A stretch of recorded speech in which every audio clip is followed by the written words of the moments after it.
guys, and welcome back to Zivi's Film Club. So I accidentally bumped into my mother. Yes, you did. Or the guy filming this. Mm-hmm. So yesterday, I bought this mobile game. Yes, I'm reviewing a mobile game. Yes, called Colorblind. Eye for an Eye. Which is the only mobile game which is one of the only mobile games I'd completed without my brother's help. Cool. And it's also a very unique mobile game, as it's not like a tower defense or match 3 or whatever. What is it? It's a platformer. Oh, cool. And it's by? Nitrome. We like Nitrome. The masters of mobile and PC gaming. That's true. The masters of retro mobile and PC gaming. They did the one with the penguin, right? Yes, I don't remember that one. They also did slime, pizza slime, but I don't remember that. Okay. But anyways, on to the game. Yes. Starting off with the story. Now the story itself is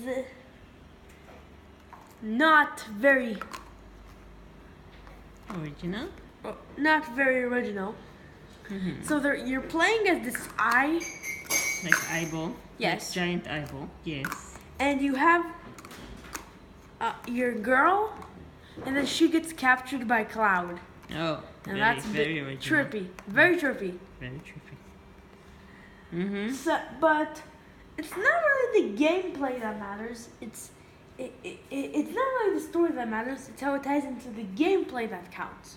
And? You see, because he doesn't really have another eye. He can't really see color unless he uses this special brush. Okay. And this can make for some very unique gameplay mechanics. Okay. So, you found it interesting? Yes. Cool. To conclude, the story isn't really special. Yes. Concept, but it is in the way that it ties into the gameplay. And now into the visuals. Okay. As by Nitrome standards, they're gorgeous. Yeah. Yes, but as the creators of this is Nitrome, you can expect them to give some top-notch pixel visuals. Yeah. And they deliver? And they absolutely do. Absolutely do.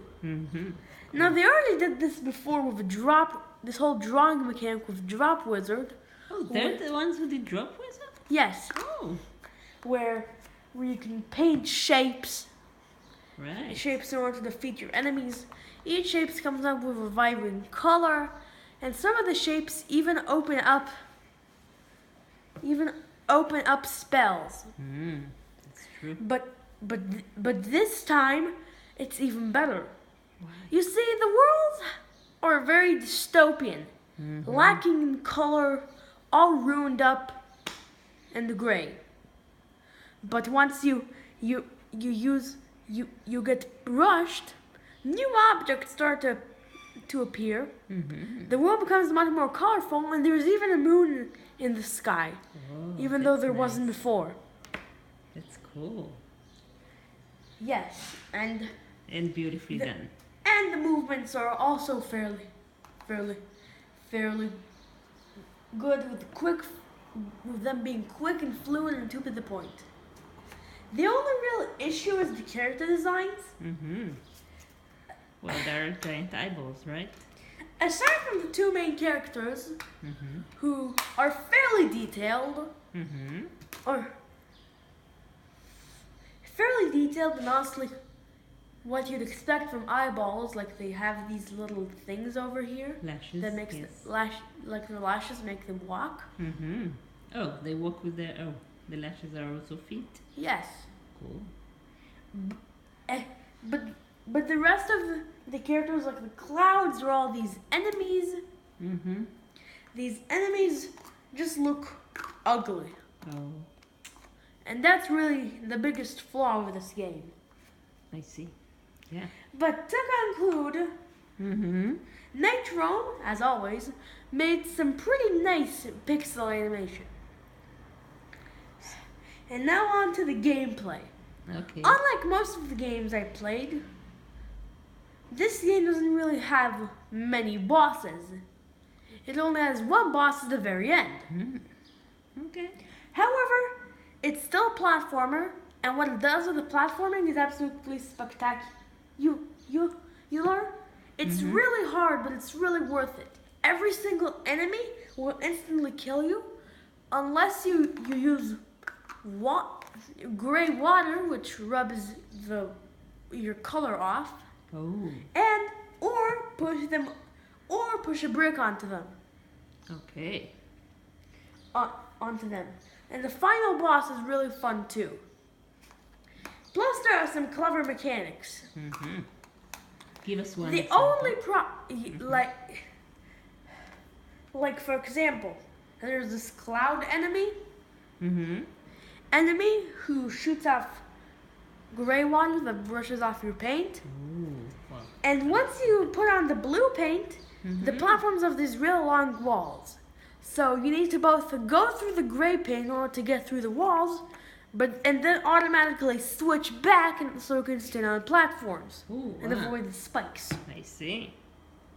That sounds The only problem is that some of the puzzles are rather simplistic, like change into one color, change into one color and then do the quest, and then finish the quest. So it was a bit too easy for you. Some of the quests, but some of them are really hard. Okay. Specifically the final boss, but it's very worth it. Cool. Worth it once you finish. To conclude, the gameplay is solid, fun, and like most mobile games, it actually has a beginning, middle, and end. Good. Because then, after finishing the story, because with other mobile games, after finishing the story, there's not really much of a point to continue, but you can play them anyway. Same goes with this, but you won't want to play it anyway. Yes. Because you already finished it. Okay. To conclude, Colorblind Eye for an Eye is one of the best games on the App Store. Cool. Is one of the best games on the. And it's free. Yes, it's free. It's important to say. You can pay for microtransactions to skip ads, but I don't really need those. Yeah. Now you don't really need those. Okay. Overall. Story 6 out of 10. Visuals animation 9 out of 10. Gameplay 9 out of 10. Overall 8 out of 10. Oh, good. Mega Man X is also a very good pick. Okay. Speaking of which, Yes. I plan to bring Too Bright for Me's Let's Plays back after I finish Mega Man 11 and do a review of it. Okay. I'll play Mega Man X2, for Mega Man X2 to X6. Awesome. And like I did with the Robot Masters, I'll do one for the Mavericks. Oh, awesome. Okay. So stay tuned. You wanna know why? Because I want to get Mega Man 11 for Christmas, and then because of Mega Man X mess. So play. I see. You were doing 6 Mega Man X games. Bye, guys. Bye. How many times have I spent on this? How much time? 9 minutes.